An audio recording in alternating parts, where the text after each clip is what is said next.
Internal reconstruction वाला जो topic है ये तुम लोग के एग्जाम में ये कितने मार्क्स का बोला था? ये 15 मार्क्स का, ठीक है। और इसमें 15 मार्क्स क्यों है? जर्नल पूछेगा तुमसे और बैलेंस शीट पूछेगा। जर्नल एंट्री पास करना और जर्नल एंट्री बनाने के बाद बैलेंस शीट पूछेगा। तो यहाँ पर ही जो तुम्हारा इंटरनल रिकंस्ट्रक्शन है, सबसे पहले तो तुमको ये समझना है कि इंटरनल रिकंस्ट्रक्शन वाला चैप्टर में करना क्या है। जैसे गुडविल वाला चैप्टर में गुडविल निकालना, बायबैक ऑफ शेयर्स में शेयर्स का बायबैक करना, रिडम्पशन ऑफ डिवेंचर में क्या सोचना है, डिवेंचर का पैसा वापस कर रहे हैं तो उसका जर्नल एंट्री पास करना। वैसे ये वाला चैप्टर क्या है तुम्हारा? Internal reconstruction. इंटरनल रिकंस्ट्रक्शन में क्या होता है? ये जो तुम्हारा कंपनी है, ये जो तुम्हारा कंपनी है, ये बेचारा बहुत साल काम किया, बिजनेस है, कंपनी है, ये बहुत साल काम किया, 1 साल 2 साल 3 साल 4 साल 5 साल, 1 साल 2 साल 3 साल 4 साल 5 साल, ये इतना साल काम किया। इतना साल काम करके क्या होना चाहिए? प्रॉफिट जमा होना चाहिए कि लॉस? प्रॉफिट। लेकिन ये बिजनेस के साथ हादसा हो गया। 4-5 साल तक मेहनत किया और 5 साल तक मेहनत जमा करने के बाद इसका प्रॉफिट जमा होने का बदले क्या हो गया बोला? इसके साथ में एक्यूमुलेटेड लॉस जमा हुआ इसका। ये बेचारा मेहनत कर रहा लेकिन ये फायदा होने का बदले इसका नुकसान, इधर नुकसान हुआ। इस वजह से फिर अगला साल फिर मेहनत करते हैं, फिर मेहनत करके नुकसान खत्म करेंगे, फिर मेहनत हो गया। फिर तीसरा साल सोचे फिर मेहनत करते हैं, फिर नुकसान हो गया। तो जो नुकसान हो रहा है, तो नुकसान जमा होता जा रहा है कि नहीं होता जा रहा है? पहला साल का नुकसान, फिर तुम दूसरा साल फिर 20,000 का नुकसान थे, तो 20,000 10 साल कितना हो गया? 30,000 का नुकसान। फिर चौथा साल बेचारा सोच रहा फिर मेहनत करके बिजनेस खड़ा करेंगे, लेकिन ये बिजनेस खड़ा होने के लिए फिर से क्या हो गया? फिर नुकसान। तो 4 साल तुम्हारा क्या हो गया? नुकसान होते चले गए। अब 5th ईयर में तुम देख रहे हो कि मेरा लॉस बहुत जमा हो गया और अब हम इसका बाद भी अगर मेहनत करेंगे, उसके बाद भी हम इतना लॉस को कुछ कर मेहनत करके तो कुछ नहीं कर सकेंगे, इतना लॉस हो गया। तो यहाँ पर ही करता है क्या बिजनेसमैन लोग? बोलो, ये जो तुम्हारा बैलेंस शीट है, ये क्या है तुम्हारा? ये जो तुम्हारा बैलेंस शीट है, बैलेंस शीट में तुम्हारा क्या होगा? एसेट होगा। और बैलेंस शीट में तुम्हारा क्या होगा? लाइबिलिटी होगा। एसेट होगा और क्या होगा? लाइबिलिटी होगा। अब यहाँ पर मुद्दा क्या है? Capital, equity share capital, preference share capital, debenture, ऐसा होगा ना यहाँ पर ही। उसके बाद तुम्हारा क्या होगा? क्रेडिटर्स होगा, बिल्स पेबल होगा, इन लोग सब होगा। भाई साहब लोग खड़ा होगा पैसा लेने के लिए। उसके बाद तुम्हारे पास यहाँ पर क्या होगा? बिल्डिंग होगा 5 साल के बाद में, land and building, plant and machinery, debtors, stock, cash and bank, ऐसा करके सब कुछ होगा। और ये जो एक्यूमुलेटेड लॉस बोल रहे ना, ये जो एक्यूमुलेटेड लॉस बोल रहे हैं, ये एक्यूमुलेटेड लॉस तुम्हारा लाइबिलिटी साइड में दिखेगा क्या एसेट साइड में दिखेगा? एसेट साइड में। ये वाहिद ऐसा है कि जहां पर प्रॉफिट एंड लॉस कैपिटल के पास होने के बदले ये प्रॉफिट एंड लॉस तुमको कहाँ दिखेगा बोलो? एसेट साइड में। और यही जो लॉस तुमको यहाँ पर दिखेगा ना, इसी लॉस को हम लोग तुम्हारा क्या बोलेंगे बोला? Accumulated loss. तो मान लो तुम्हारे पास लॉस जमा हुआ है 2 लाख रुपया। कितना का लॉस जमा हुआ है तुम्हारे पास? 2 लाख रुपया। अब तुमको ये लॉस का पैसा क्या भरपाई करना है। भाई लॉस जमा कैसे हुआ होगा? लॉस जमा कैसे हुआ होगा बोला था? पहला साल बिजनेस चलाया होगा, दुकानदार लोग से, सप्लाई लोग से सामान खरीद के लाया, ये सोच के लाया कि हम सामान बेच देंगे और बेच के पैसा आएगा तो क्रेडिटर लोग को पैसा क्या है? दे देंगे। लेकिन तुम पैसा दे नहीं पाए। क्यों नहीं दे पाए क्रेडिटर लोग को पैसा? क्योंकि तुमको बिजनेस में प्रॉफिट हुआ कि लॉस हुआ? तुम सोचे 100 रुपये का सामान 120 रुपये बेचेंगे तो 20 रुपये से मेरा भी घर संसार चल जाएगा और 100 रुपया जहां से खरीद के लाए 100 रुपया उसको दे देंगे। लेकिन तुम बेचे ही तुम 80 रुपया में, तो 80 रुपये तुमको घर भी चलाना है और 80 रुपये किसको देना है? सप्लायर को भी देना है। तो 80 में से तो 30-40 रुपये तुम ही खाएगा उसमें, बाकी तुम सप्लायर को कितना दे पा रहे हैं? 50 रुपये। तो बाकी का जो 40 रुपया बच जा रहा है, वो 40 रुपये धीरे धीरे करके क्या हो जा रहा है? जमा होता जा रहा है।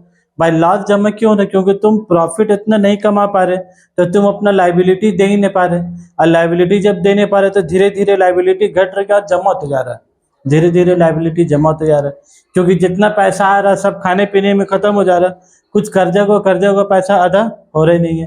तो ये लॉस दिन ब दिन क्या हो गया बोलो, जमा होता है, तो 2 लाख का कर्जा तुम्हारा पर चढ़ गया, जिसका लोग क्या बोल रहा है, एक्यूमुलेटेड लॉस। अब यहाँ पर जो बिजनेसमैन होगा, इसका जो बेचारा कौन होगा बोलो, मैनेजर होगा बोल लो या सीईओ बोल लो, जो भी होगा, इसका ये क्या दिमाग लगाएगा जिससे 2 लाख का लॉस को अपना खत्म कर सकता है? ये लोग जो दिमाग का काम, ये लोग जो वीडियोकॉन डीटीएच वाला, कुछ दिन पहले वीडियोकॉन डीटीएच वाला खुद गरीब इंटरनल रिकंस्ट्रक्शन किया था, क्या कि उन लोग का खुद बिजनेस का हालत क्या था, बहुत खराब। सैलरी जितना एम्प्लॉय लोग को दे रहा है, वीडियोकॉन डीटीएच सबका घर में लगना भी तो चाहिए ना, बस को तो सिस्टम बैठाने हुआ, इतना बड़ा ऑफिस लेने हुआ, इतना कंप्यूटर लेने हुआ, 60 आदमी का नौकरी में रखने हुआ, लेकिन अगर वो पैसा नहीं दे पा रहा, आ रहा ही नहीं पैसा, तो सैलरी नहीं दे पा रहा। अब वो सैलरी देने के लिए बैंक से लोन लिया, लोन लेके सैलरी दिया जितना आदमी लोग का, लेकिन लोन वैसे पड़ा रहेगा कि नहीं पड़ा रहेगा, तो दिन और लोग का लोन भी छोटा मोटा हमला तरह होता है, कभी 30,000 का लोन, और लोन 2-2 साल का लोन, 3-3 साल का लोन, तो लोन भी तो बहुत ज्यादा होते जा रहा है। तो लोग कुछ दिन पहले भी अपना बिजनेस के साथ क्या क्या बोला, इंटरनल रिकंस्ट्रक्शन किया।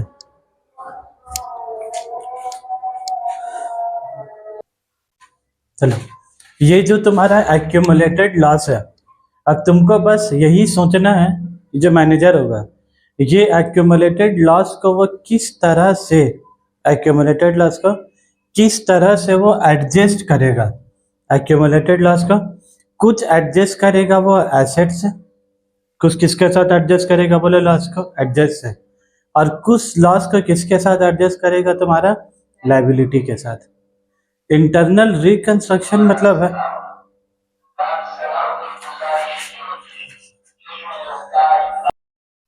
तो क्या बोल रहे थे हम कि लॉस को किसके साथ एडजस्ट करेंगे, कुछ एसेट के साथ, और कुछ लॉस को किसके साथ एडजस्ट करेंगे, तुम्हारा लाइबिलिटी के साथ। लाइबिलिटी के साथ एडजस्ट करने का मतलब हुआ, इसमें जब तुम अभी क्वेश्चन पढ़ोगे ना, वो एडिशनल इंफॉर्मेशन में लिखा होगा, बोलेगा कि तुम्हारा लाइबिलिटी है 1.5 लाख रुपया, कितने का लाइबिलिटी है बोला था, 1.5 लाख का, और क्वेश्चन में क्या बोलेगा, द क्रेडिटर्स फॉरगो ₹30,000, क्रेडिटर कितना फॉरगो बोला, 30,000, मतलब 30,000 रुपया क्रेडिटर बोल रहा, जब बच्चा समझ के छोड़ दिया, तो ये जो बच्चा समझ के 30,000 रुपया छोड़ दे रहा है, तो यहाँ से लॉस भी तुम्हें 30,000 रुपया क्या होगा, कम होगा। क्या तुमको क्रेडिटर लोग को 1.5 लाख देने होगा, क्या 1,20,000 देने होगा, 1,20,000, तो क्रेडिटर कम हो रहा, तो तुमको उसका जर्नल एंट्री पास करना होगा, क्या पास करना होगा बोला, जर्नल एंट्री। तो जो क्रेडिटर कम हो रहा ना, तो क्वेश्चन में बोला तो क्रेडिटर तुम्हारा क्या हो जाएगा, वो डेबिट हो जाएगा, creditor account debit to capital capital reduction account. कौन सा लेजर खोलते हैं हम लोग, creditor account debit to capital reduction account. ये क्या होता है बोलो, कैपिटल रिडक्शन अकाउंट, ये कुछ नहीं है, ये मेरे हिसाब से क्या बोला था, एक तो तुम बाल्टी बनाए और बाल्टी के ऊपर में नाम क्या लिख दिया बोलो, तो कैपिटल रिडक्शन। तुम एक तो कुलिया बनाए और कुलिया नाम का रख दिया कैपिटल रिडक्शन। ये 30,000 छोड़ा, 30,000 माफ कर दिए, क्या तुम 30,000 रुपये लेके तुम मंदारमनी घूमने चले आओगे, पक्का पार्लर जाओगे, 30,000 उसके लिए छोड़ा है कि लॉस को एडजस्ट करने के लिए छोड़ा है। तो जो 30,000 रुपये देगा ना, तुम कहाँ ले जाके डाल दोगे बोलो, ये जो तुम पिगी बैंक बना के रखे हो ना, ये 30,000 तुम पिगी बैंक में जाके क्या कर दोगे, जमा। उसके बाद ये जो तुम्हारा डिबेंचर्स है, ये जो तुम्हारा डिबेंचर्स है, डिबेंचर्स है मान लो 2 लाख का डिबेंचर्स वाला, ठीक है, जहाँ 40% माफ किया, कितना माफ किया, 40%, तो डिबेंचर का 40% कितना हो गया, 2 लाख का 40% कितना हो गया, 80,000, तो डिबेंचर्स कम हुआ, तो डिबेंचर्स लाइबिलिटी कम होता है तो क्या हो जाता है, डेबिट होता है, तो debentures account debit to capital reduction account. तो जो भी कम होगा, बेसी होगा, सब पैसा कहाँ जाएगा बोलो, कैपिटल रिडक्शन के लेजर में, ठीक है। उसके बाद अब बारी आया कैपिटल का, किसका बारी आया बोलो, कैपिटल का आया। ये जो कैपिटल लोग कौन है, ये लोग कौन है बोलो, ओनर है। ये लोग बोलना हम लोग अपना 40,000 रुपया माफ कर दिया, हम लोग अपना 30,000 माफ कर दिया। बोला आप तो मालिक है, आप भी कुछ कंट्रीब्यूशन कीजिए, आप भी थोड़ा कीजिए। इन लोग कैसे कंट्रीब्यूशन करेगा बोलो? इन लोग के केस में क्या होगा तुम्हारा, इन लोग का जो 10 रुपया करके ईच है, कितना करके बोलो? 10 रुपया करके। और मान लो इन लोगों का कैपिटल कितना है? 5 लाख रुपया। 10 रुपया करके तो इक्विटी शेयर कितना हो गया? 50,000 इक्विटी शेयर हो गया। ये लोग माफ मतलब कैसे माफ करेगा बोलो? इन लोग बोलेगा जी 3 रुपये करके छोड़ दिया। क्या छोड़ दिया? 3 रुपये करके छोड़ दिया। तो ये जो 10 रुपया इक्विटी शेयर है, ये रिड्यूस हो गए किस में जाकर तुम्हारा? 7 रुपया। तो कितना रुपया घटा बोला? 3 रुपया। तो 50,000 इंटू 3 कितना हो गया तुम्हारा? 1.5 लाख रुपया हो गया। तो ये जो घटा, अब इसका तुमको जर्नल एंट्री पास करनी होगा। पहले तुमको क्या पास करना होगा? Equity share capital account debit 50,000 share 10 रुपया करके कितना हो गया? 5 लाख रुपया। ये लोग इक्विटी शेयर कैपिटल तुमको क्वेश्चन में क्या बोलेगा ना, 10 रुपये का equity share converted into ₹7, converted into 7। तो भाई 10 में से 7 रुपये में कन्वर्ट हो रहा, तो बाकी 3 रुपये क्या हो गया? माफ कर दिया। मतलब वो 3 रुपये कहाँ जाके जमा जाएगा बोला? कैपिटल रिडक्शन केस में। तो टू इक्विटी शेयर कैपिटल पहले तुम कितना लिखोगे? 50,000 इंटू पहले 7 लिखोगे। 50,000 इंटू 7 कितना होगा तुम्हारा? 3.5 लाख। अब बाकी का 3 रुपया कहाँ जाएगा बोलो? बाकी का 3 रुपया कहाँ जाएगा तुम्हारा? Capital reduction account. तो 50,000 इंटू 3 कितना हो गया तुम्हारा पास? 1.5 लाख। तो ये भी 40,000 रुपया कहाँ चले आएगा बोलो? इधर ही पर ही। ये भी 1,50,000 किधर चले आएगा बोलो? यहाँ पर ही। तो ये कुलिया दिन ब दिन बढ़ते जा रहा है कि नहीं बढ़ते जा रहा है? बढ़ते जा रहा है। तो इंटरनल रिकंस्ट्रक्शन में क्या आता है भाई? बिजनेस अगर लॉस लॉस लॉस चल रहा, क्या बिजनेस को बंद कर देना एक रास्ता है? जैसे तुम लोग पढ़े डिसोल्यूशन, तुम लोग पढ़े लिक्विडेशन, तो क्या कंपनी बंद कर देना, पार्टनरशिप बंद कर देना वही एक रास्ता है? क्या ये रास्ता से भी बिजनेस को वापस से जिंदा किया जा सकता है कि नहीं? ये रास्ता से भी बिजनेस को वापस से जिंदा। तुम बोल रहे भाई हमको पैसा देना, हमको माफ कर दीजिए भाई। आप हमको ये बोल रहा कि मेरा सर दर्द हटा दीजिए 2 लाख रुपया का। हम चाह रहे अब हम 6 साल से हम फ्रेश बिजनेस करने के लिए मांग रहे हैं, फिर से नया स्ट्रेटेजी बनाएगा, सब कुछ बनाएगा, 6 ईयर से न्यू करेगा। वो चाह रहा कि जो मेरा 2 लाख का लॉस है, आप लोग मेरा इस सब लॉस को आप लोग थोड़ा थोड़ा रुपया माफ कर दीजिए। हम ही नहीं बोलेंगे कि आप लोग पूरा माफ कर दीजिए, सबको 40,000 30,000 करके माफ करेगा तो भी मेरा 2 लाख का लॉस सेट ऑफ हो जाएगा। तो फिर उस 6 ईयर से क्या फ्रेश बिजनेस करेगा? तो क्या हमेशा लॉस हो रहा, तो क्या बिजनेस को बंद करनी एक रास्ता है? कि इंटरनल रिकंस्ट्रक्शन भी एक रास्ता है। इंटरनल रिकंस्ट्रक्शन भी एक रास्ता है। हाँ, 5 साल के बाद इंटरनल रिकंस्ट्रक्शन हुआ, लॉस खत्म हो गया, उसके बाद 6 ईयर 7 ईयर 8 ईयर 9 ईयर फिर बिजनेस किया, फिर एक्यूमुलेटेड लॉस, फिर लॉस, फिर लॉस। उसके बाद फिर इन लोग को बुलागा भाई थोड़ा माफ कर दे, अब इन लोग जुत्ता से मारेगा उसको, बोलेगा अब तो बिजनेस बंद कर। 5 साल का बाद तो उसको मौका दिया, हम लोग अपना अपना पैसा माफ कर दिया। उसके बाद 6 ईयर 7 ईयर 8 ईयर 9 फिर आप बिजनेस किए। अब फिर बिजनेस करने के बाद अब तो प्रॉफिट होना चाहिए ना, फिर क्या कि फिर एक्यूमुलेटेड लॉस इतना जमा हो गया कि तुम बिजनेस चला नहीं पा रहा। तो फिर तुम सबको बुलाए, आ जाइए, फिर आ जाइए आप लोग, फिर थोड़ा थोड़ा रुपया दान दीजिए। अब बोलो आपका दान नहीं होगा, ये लोग बोला बिजनेस बंद कीजिए, बंद करके जो पैसा होगा हमको मेरा पैसा का दीजिए। बोला रहा माफी फिर। तो एक बार 2 बार इंटरनल इंस्ट्रक्शन अलाउ, इसका बार बार एक मजा चल रहा, हर बार तुम रुपया नुकसान कर दोगी, अरे लोग बार बार रुपया माफ करते रहेगा।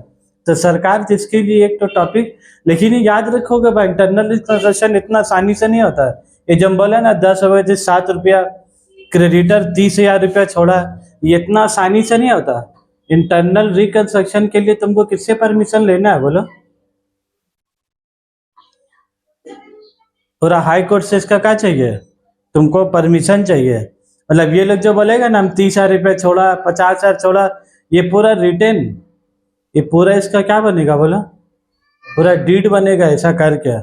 कल कोई बोलेगा हम नहीं छोड़ा, मेरा पर जबरदस्ती किस्ता था, तो इसीलिए इन लोग का पूरा क्या बनेगा? इन लोग का पूरा चीज डीड में लिखा कर, हाईकोर्ट से पास होगा तब जाकर ये सब जनरल एंट्री क्या, तब जाके पास होगा। ये किताब में पढ़ो रहे तो डायरेक्ट हो गया, लेकिन नॉर्मल प्रैक्टिकल लैब में इतना आसानी से इंटरनल रिकंस्ट्रक्शन भाई सबको रेडी भी होगा हर आदमी, तब ना इंटरनल रिकंस्ट्रक्शन होगा, नहीं तो क्यों होगा इंटरनल रिकंस्ट्रक्शन? तब बोले इधर इतना इतना रुपये जमा हो गया। अब हम कुछ एक आध दो रास्ता बता दे रहे बिल्डिंग से। अब ये लोग बिल्डिंग से कैसे एडजस्ट करता है, बिल्डिंग का वैल्यू घटा दिया, बिल्डिंग वैल्यू का क्या घटा दिया। जैसे पहले बिल्डिंग का वैल्यू था 10 लाख, बिल्डिंग वैल्यू घट के कितना हो गया बोला 9.5 लाख, तो बाकी का 50,000 रुपये कहाँ से एडजस्ट होगा। बिल्डिंग का वैल्यू घटेगा तो बिल्डिंग तुम्हारा क्या हो जाएगा, डेबिट होगा कि क्रेडिट होगा। बिल्डिंग का वैल्यू घटेगा तो क्या होगा, क्रेडिट होगा। और ये 50,000 रुपया पैसा किसके साथ एडजस्ट होगा बोलो,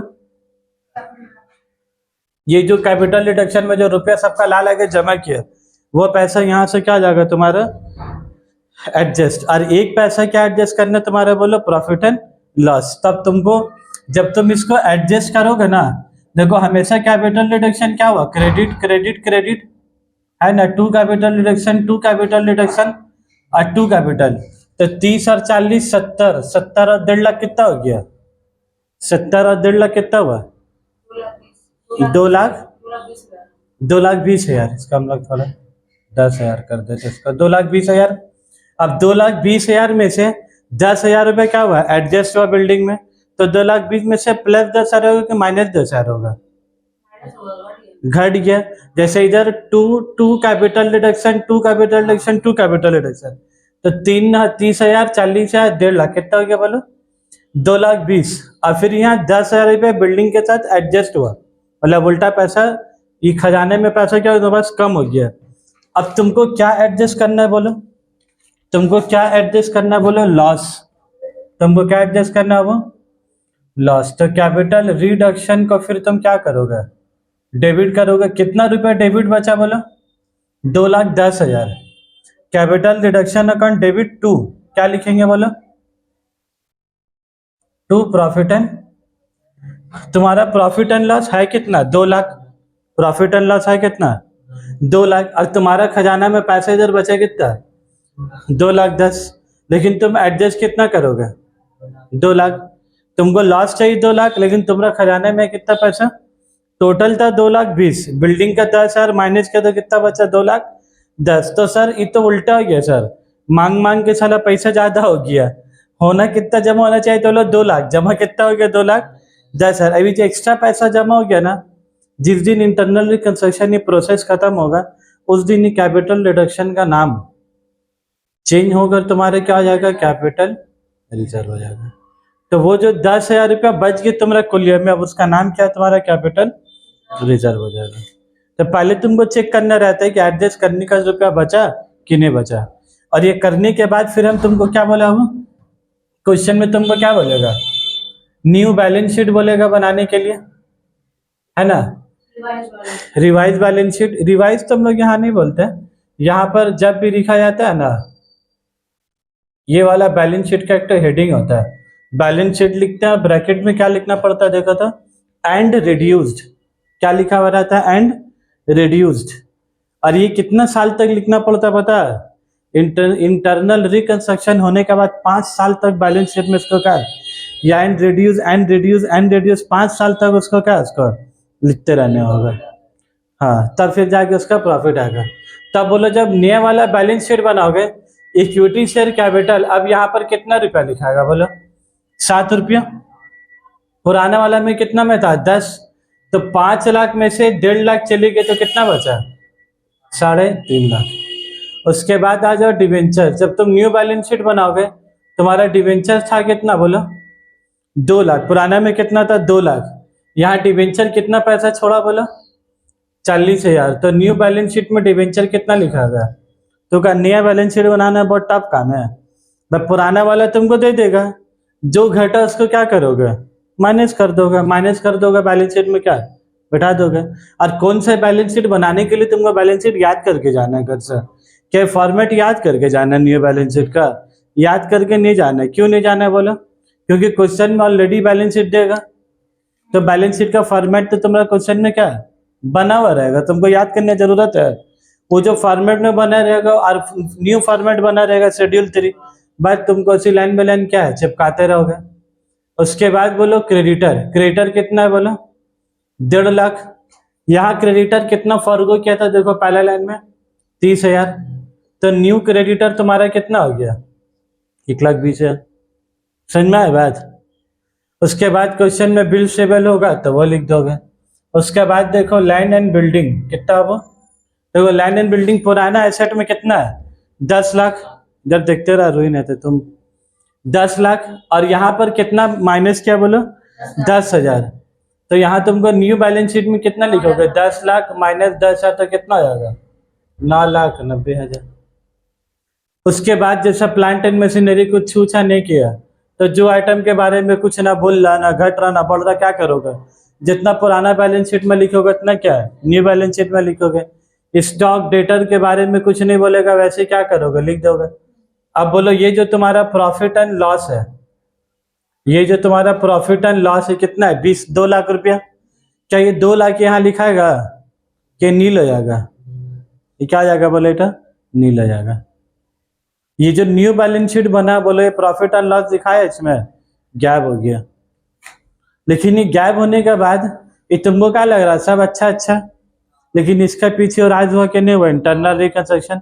कोई नया आदमी जनवरी में देखेगा इसको तो देख के उसको भनक भी मिलेगा कि यहाँ प्रॉफिट एंड लॉस 5 लाख रुपया था, उसको तो पता ही नहीं चलेगा कि इंटरनल रिकंस्ट्रक्शन हुआ, इसका हालत कंपनी का एकदम खराब था। तो इसीलिए ये जो प्रॉफिट एंड लॉस यहाँ से गैप हो जाता है ना एक्यूमुलेटेड, ये पता चले कि इंटरनल रिकंस्ट्रक्शन हुआ, जिसके लिए बैलेंस शीट में क्या लिखा जाता है तुम्हारा, एंड रिड्यूस लिखा जाता है। क्योंकि कोई नया आदमी अगर बैलेंस शीट देखेगा, न्यू आदमी आके 2024 में तो ये वाला बैलेंस शीट देखेगा, वो तो गरीब 2023 का बैलेंस शीट देखा नहीं, 2024 में नया नया मार्केट में आया तो बैलेंस शीट दीजिए, ये वाला निकाल के दे रहा, तो ये वाला बैलेंस शीट तुमको पता चल रहा है क्या हुआ नहीं हुआ। ये तो जो पहले से पुराना आदमी उसको पता चलेगा, लेकिन न्यू आदमी को बिजनेस में रुपया लगाएगा, स्टॉक मार्केट में रुपया लगाएगा, इन्वेस्ट करेगा, तो वो कैसे पता चलेगा कि इसका इंटरनल रिकंस्ट्रक्शन हुआ एंड रिड्यूस बोलकर। नॉर्मली बैलेंस शीट में क्या लिखा था, बैलेंस शीट सिर्फ इंटरनल रिकंस्ट्रक्शन वाले में कौन सा लफ्ज का इस्तेमाल होता है बोलो, एंड रिड्यूस, और वो भी कंटिन्यूस 5 ईयर्स तक लिखना है। मतलब 6 साल में इंटरनल रिकंस्ट्रक्शन हुआ, इसको 6 year 7 year 8 year 9 year 10 year 10 साल तक उसको रेगुलर का लिखने होगा एंड रिड्यूस। हाँ फिर 11वां साल का बैलेंस शीट बनाएगा तो फिर इसको एंड रिड्यूस लिखने का जरूरत नहीं है। क्लियर है बात। लेकिन तुम लोग को तो एग्जाम में 1 ही साल का बैलेंस शीट बनाना है, तुम लोग कौन सा 5 साल का बनाना है, हम लोग को बनाना रहता है तो देखना पड़ता है फॉर्मेटिंग करने के लिए एंड रिड्यूस लिखना है कि नहीं लिखना है, तो देखना पड़ता है लास्ट रिकंस्ट्रक्शन का हुआ और कितना दिन का बैलेंस शीट बन रहा है। तुमको तो तुम्हारे एग्जाम में खाली क्या रखना है, बैलेंस शीट बनाना है, बगल में क्या लिखना है, एंड रिड्यूस लिखना है। क्लियर है बात, जनरल एंट्री और इसका। अब हमको एक बात बताओगे, क्या बात बताओगे, देखो यहाँ पर मेरा तरफ, जब क्रेडिटर घटा मतलब लाइबिलिटी घटा, तो लाइबिलिटी घटा तो क्रेडिटर क्या कहता है, डेबिट। और जब एसेट घटा तो बिल्डिंग को डेबिट किया कि बिल्डिंग को क्रेडिट किया, बिल्डिंग को क्रेडिट किया, उल्टा होता है। लाइबिलिटी बढ़ता है तो लाइबिलिटी क्रेडिट होता है, क्रेडिटर क्रेडिट होगा, और क्रेडिटर घटेगा तो क्रेडिटर क्या हो जाएगा, डेबिट हो जाएगा। और उसका उल्टा कहाँ था तुम्हारा, मशीनरी में, बिल्डिंग में, एसेट में। मान लो कल को क्वेश्चन बनाओगे, बोलोगे स्टॉक का वैल्यू 10% से घटा, तो तुम स्टॉक को डेबिट करोगे कि स्टॉक को क्रेडिट करो, स्टॉक को क्रेडिट। और डेबिट किसको करोगे, बोलो capital reduction account, capital reduction account debit to. यहाँ सारा काम किससे होता है, सब कैपिटल रिडक्शन से। क्लियर है, इस कंसेप्ट समझ में आ गया पूरा। तुम अभी नीचे एडिशनल इंफॉर्मेशन, ये जो हम बोला है ना 50,000 7 रुपये, तो ये सब कहाँ लिखा रहेगा तुम्हारा, सब एडिशनल इंफॉर्मेशन में क्या लिखा रहेगा, बस उसी के हिसाब से तुमको जर्नल एंट्री का ऐसा पास करना है। और एक चीज तुम ध्यान में रखो, क्या चीज बोलो, जब तुम्हारे पास किसी का क्या बोला जाए, दान करने से तुम्हारा अगर कंपनी का पास एक खजाना में अगर पैसा बढ़ रहा है तो कैपिटल डिडक्शन बढ़ रहा है कि घट रहा, कोई दान करेगा तो बढ़ेगा, तो याद रखोगे जब बढ़ेगा तो कैपिटल डिडक्शन क्या होगा, क्रेडिट होगा। जब खजाना में पैसा बढ़ेगा तो कैपिटल डिडक्शन क्या होगा, क्रेडिट होगा। और जब खजाने में पैसा कम होगा तो कैपिटल डिडक्शन क्या होगा तुम्हारा, डेबिट होगा। तुम यही भी चीज अगर सोच लोगे ना, कब क्रेडिट और डेबिट होगा, तो बाकी बचा हुआ चीज तुमको कहाँ लिखना है, बैलेंसिंग फिगर का तरह चिपका दोगे।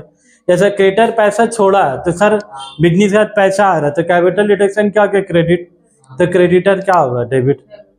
उसके बाद सर इक्विटी से डिवेंचर पैसा माफ कर दिया, मतलब पैसा देना नहीं, तो पैसा मेरा पॉकेट में रह गया तो मेरा खजाना क्या होगा, बढ़ जाएगा, तो खजाना बढ़ेगा तो क्या हो जाएगा, क्रेडिट होगा। तो डिवेंचर अपने आप क्या होगा, डेबिट होगा।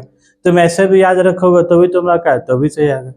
उसके बाद जैसा हम बोला बिल्डिंग का वैल्यू घटा, बिल्डिंग का वैल्यू, तो बिल्डिंग का वैल्यू घटा तो पैसा घटा तो कहाँ से एडजस्ट होगा, खजाना में से। तो खजाना क्या हो रहा है, एडजस्ट होगा तो खजाना क्या होगा, कम। तो खजाना कम होगा तो खजाना क्या आ जाएगा, डेबिट हो जाएगा। तो अपने आप बिल्डिंग क्या होगा, क्रेडिट होगा बस। ऐसे भी याद रखोगे तो भी सही कर लोगे। अन्य तो वैसे जो बोला लाइबिलिटी घटेगा तो डेबिट होगा, और एसेट घटेगा तो एसेट क्रेडिट होगा, तो भी तुम पास कर लोगे। ठीक है, इतना ही नॉलेज के साथ चलो आपके क्वेश्चन बनाएंगे 3-4 तो।